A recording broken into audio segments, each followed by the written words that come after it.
반갑습니다. 5월 23일 토요일 큐티 스케치 시간입니다. 오늘 본문은 신명기 22장 13절부터 30절까지의 말씀입니다. 오늘 본문은 이렇게 시작합니다. 누구든지 아내를 맞이하여 그에게 들어간 후에 그를 미워하여. 오늘은 순결에 관한 법인데요. 오늘 이 나오는 내용 중에 하나는 남자가 그러니까 신랑이 신부가 마음에 안 들어서 이미 결혼했는데도 불구하고 마음에 안 들어서 이런 누명을 씌울 수 있습니다. 이 여자가 나와 결혼하기 전에 성적으로 문제가 있었다. 순결을 잃어버렸다. 이렇게 이제 이야기를 하면서 그렇게 되면 어떻게 되느냐 하면 여자는 죽임을 당하게 되어 있습니다.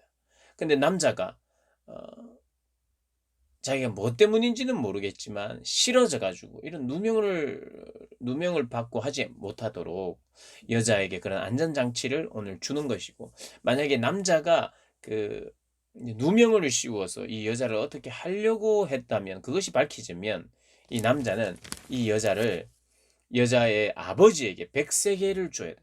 그 여인과 결혼할 때는 50세겔을 줘야 되는데 이런 경우 누명을 씌우려고 하다가 발각이 되면 아버지에게 100 세겔을 주고 평생 그 여인을 아내로 맞이해야 된다는 것이 분명하게.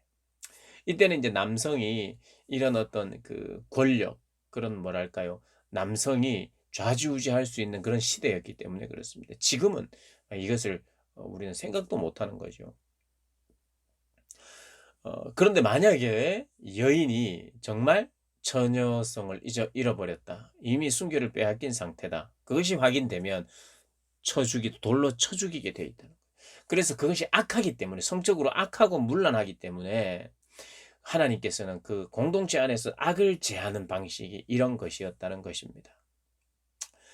그리고 어떤 남자가 유부녀와 동침을 했다. 그러면 둘 다 돌로 쳐 죽이라고 말하고 있고요.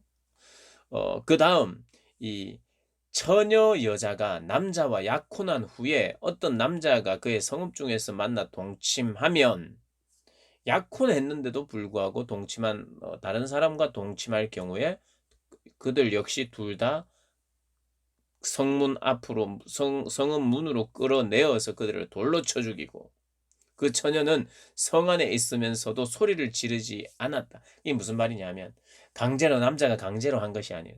소리를 쳐야 돼요. 그래서 남들이 이것이 강간이구나 했을 때는 여자에게는 문제가 없는데, 아무런 소리 지름이 없어서 이 사람들이 서로가 좋아서 한 경우에 이것을 재단하는 것입니다. 어 지금 시대하고는 다릅니다. 지금 시대는 합의를 하고 서로 사랑한다면 우리가 이제 문제가 될 것이 없는 시대가 되고 있어요. 물론 이제 가정이 있는 사람들이 어떤 이유가 되었든지 합의하에 다른 어 간음을 하는 것에 대해서 간음죄가 사라져 버렸어요. 물론 다른 죄를 씌워서 다른 법적인 판단을 할 수는 있지만 간음죄는 사라져 버렸다.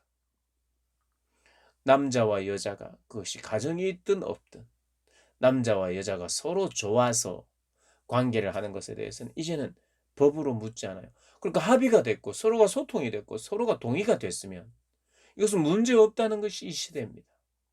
그러나 하나님은 그렇지 않아요.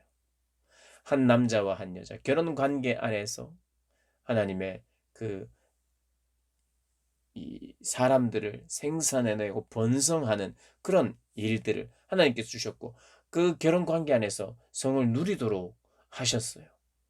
그래서 이 시대는 그 진리를 벗어나 있습니다. 우리나라 법도 이제는 바뀌었어요. 간음죄가 없어졌습니다. 사람들이 그냥 서로 좋다면 괜찮다. 그러나 우리는 그렇게 믿지 않습니다. 하나님이 말씀하신 그 말씀을 따라서 순결하게, 그리고 결혼 전에 오직 성관계는 결혼 관계 안에서만 가능합니다. 결혼할 사람이기 때문에 관계할 수 있다. 그렇지 않습니다.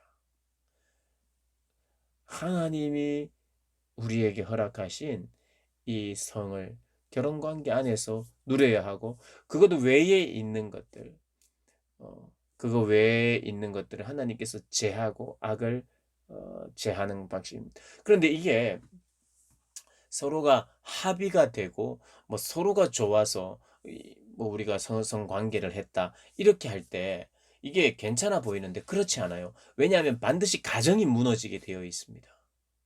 하나님이 세우신 이 가정, 하나님이 세우신 이 기간이 무너지는 방법이 하나가 있는데 서로 신뢰하지 못하고 서로 뭐 미워하고 이래도 물론 무너집니다만은 가장 결정적으로 파괴하는 가장 주된 것이 뭐냐?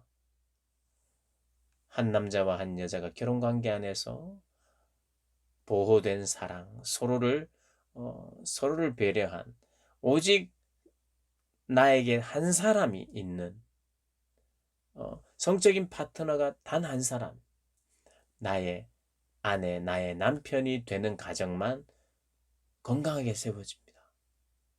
어떤 가정이 되었든지 여기에 문제가 생기면 가정은 파괴돼요.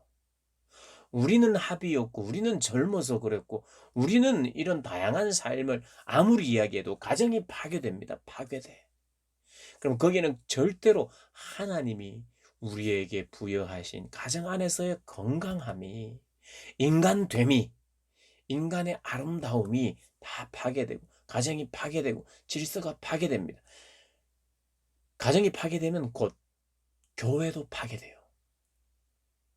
그 가정들이 모여서 교회를 이룰 때에 파괴된 가정들이 모여 있으면 그 교회도 무너지는 겁니다. 그러니까 이 시대에 사단이 노리는 것이 있다면 가정입니다. 가정. 하나님의 이 말씀 우리가 기억해야 돼요. 약자를 보호하고 책임지는 하나님의 이 규범들, 이 규율들을 우리가 보면서 우리가 순결해야 되는 이유가 뭐냐? 하나님이 허락하신 가정을 세우고 하나 되고 지킴을 통해서 교회가 하나 되고 거룩함을 유지하여 건강한 공동체. 다른 다양하게 뭔가를 누리는 것 같지만 절대로 견고하게 설 수 없고 아름다운 영향을 끼칠 수 없는 다 해체시켜 놓는 그 비진리에 속아서는 안 됩니다. 하나님이 허락하신 말씀을 따라서 세상이 뭐라고 말해도 우리는 뭐 고리타분하다고 이야기합니다. 고리타분하다고 이야기하는 이 시대에 오직 이것을 지키며 가정을 세워 나가는 그들을 통해서만 이 사회에 아름다운 영향을 끼치면서 살 수 있다는 걸 여러분 꼭 기억하시면서 하나님 정말 순결을 지키며 살겠습니다. 하나님 그렇게 나를 인도해 주십시오. 그렇게 기도하면서 여러분 사시는 우리 모든 분들 되시기를 주님의 이름으로 축복합니다.